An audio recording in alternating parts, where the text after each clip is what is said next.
بسم اللہ الرحمن الرحیم۔ السلام علیکم عزیز دوستو، آپ دیکھ رہے ہیں ہمارا یوٹیوب چینل روشنی کا سفر۔ آج ہم حضرت موسیٰ علیہ السلام اور فرعون کا قصہ لے کے آئے ہیں کہ حضرت موسیٰ علیہ السلام نے فرعون کے محل میں کیسے پرورش کی۔ 5000 سال قبل مصر کے حکمرانوں کو فرعون کے نام سے پکارا جاتا تھا۔ فرعون مطلق العنان حکمران ہوتا تھا اور خدائی کا دعویٰ بھی رکھتا تھا۔ حضرت موسیٰ علیہ السلام ایسے ہی ایک فرعون کے دور میں دنیا میں تشریف لائے۔ اس وقت بنی اسرائیل جو کہ حضرت یعقوب علیہ السلام کی اولاد میں سے تھے، مصر میں قبطیوں کے ساتھ رہا کرتے تھے۔ یہ قبطیوں کا تعلق حکمران طبقے سے تھا اور وہ بنی اسرائیل پر ظلم و ستم ڈھایا کرتے تھے، کیونکہ بنی اسرائیل فرعون کے آگے سجدہ کرنے سے انکار کرتے تھے۔ بنی اسرائیل خاموشی سے سب کچھ برداشت کرتے اور اللہ کے پیغمبر کے منتظر رہتے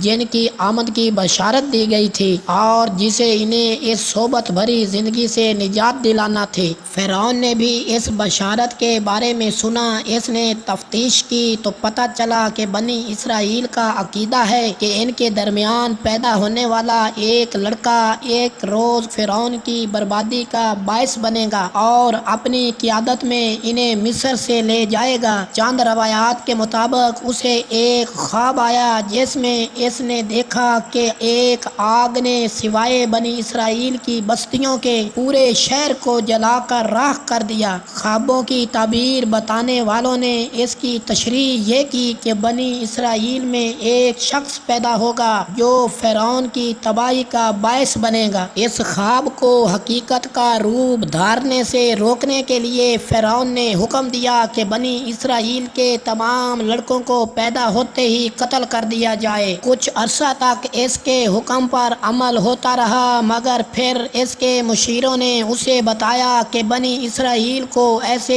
گھٹیا کام انجام دینے کے لیے استعمال کیا جاتا ہے جن کے کرنے پر کوئی اور آمادہ نہیں ہوتا۔ اگر ان کے بچوں کا قتل اسی طرح جاری رہا تو جلد ہی ان کی نسل ختم ہو جائے گی اور پھر گھٹیا کام کرنے کے لیے کوئی باقی نہ رہے گا۔ اس بات سے بچنے کے لیے ایک نیا حکم جاری کیا گیا جس کے تحت بنی اسرائیل کے بچوں کو 1 سال قتل کیا جاتا اور دوسرے سال بخش دیا جاتا۔ حضرت موسیٰ علیہ السلام کے بھائی حضرت ہارون علیہ السلام اس سال پیدا ہوئے جب بچوں کو قتل نہیں کیا جا رہا تھا، لہذا وہ محفوظ رہے، لیکن حضرت موسیٰ علیہ السلام قتل کے سال میں پیدا ہوئے اور یوں انہوں نے اپنا پہلا سانس موت کے سائے میں لیا۔ حضرت موسیٰ علیہ السلام کی والدہ کچھ عرصہ چوری چھپے انہیں دودھ پلاتی رہی، لیکن جلد ہی یہ واضح ہو گیا کہ ان کی موجودگی کا راز کھل جائے گا اور فرعون کے ہر کارے سے انہیں مار ڈالیں گے۔ ان کی فکر و تشویش کا کوئی ٹھکانہ نہ تھا۔ تب اللہ کا حکم آیا، ان سے کہا گیا کہ وہ حضرت موسیٰ علیہ السلام کو ایک ٹوکری میں ڈالیں اور ٹوکری دریائے نیل میں بہا دیں۔ اللہ تعالیٰ نے وعدہ کیا کہ وہ ایک روز ان کے بیٹے کو ان کے پاس واپس لے آئے گا۔ حضرت موسیٰ علیہ السلام کی والدہ نے اس حکم پر عمل کیا۔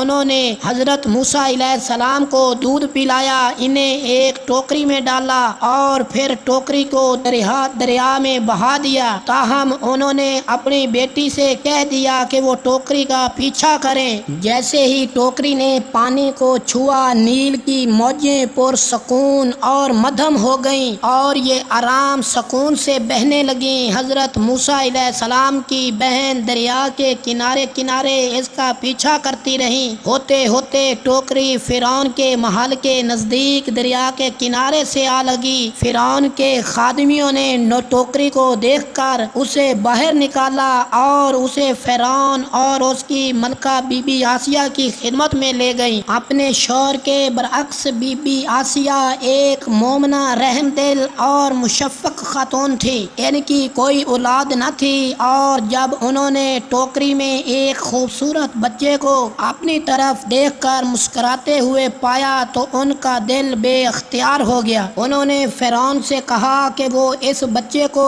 گود لے کر اس کی پرورش کرنا چاہتی ہیں۔ قدرے تعامل کے بعد فرعون مان گیا۔ بی بی آسیہ کی خوشی کا کوئی ٹھکانہ نہ رہا۔ انہوں نے حکم دیا کہ بچے کے لیے ایک انا کا انتظام کیا جائے۔ کئی عورتیں آئیں اور بچے کو دودھ پلانے کی کوشش کی مگر اس نے کسی کا دودھ نہ پیا۔ بی بی آسیہ کو اس پر بہت تشویش ہوئی۔ چند روایات کے مطابق حضرت موسیٰ علیہ السلام کی بہن جو کہ ٹوکری کے پیچھے پیچھے محل میں چلی آئی تھی وہاں موجود تھی۔ اس سے پوچھا گیا تھا کہ وہ ٹوکری کا پیچھا کیوں کر رہی تھی اور اس نے جواب دیا تھا کہ وہ ایسا تجسس کے مارے کر رہی تھی۔ جب اس نے ملکہ کی پریشانی دیکھی تو اس نے کہا کہ وہ ایک خاتون کو جانتی ہے جس کا دودھ پینے سے بچہ انکار نہیں کرے گا۔ بی بی آسیہ کے کہنے پر وہ گئیں اور اپنی والدہ کو لے آئیں۔ حضرت موسیٰ علیہ السلام کو جب ان کی والدہ کے سینے سے لگایا گیا تو انہوں نے فوراً دودھ پینا شروع کر دیا۔ یہ دیکھ کر بی بی آسیہ بہت خوش ہوئیں اور حضرت موسیٰ علیہ السلام کی والدہ کو ہی ان کی انا مقرر کر دیا۔ یوں اللہ نے اپنا وعدہ نبھایا۔ اس نے حضرت موسیٰ علیہ السلام کو موت سے محفوظ رکھا اور انہیں ان کی والدہ سے پھر ملا دیا۔ حضرت موسیٰ علیہ السلام نے اپنے جانی دشمن کے محل میں پرورش پائی اور آگے چل کر ان کی بربادی کا سبب بنے۔ اللہ کے کام بڑے پر اسرار انداز میں انجام پاتے ہیں۔ ہم انسان چھوٹا ذہن اور کمزور نگاہ رکھتے ہیں، اس لیے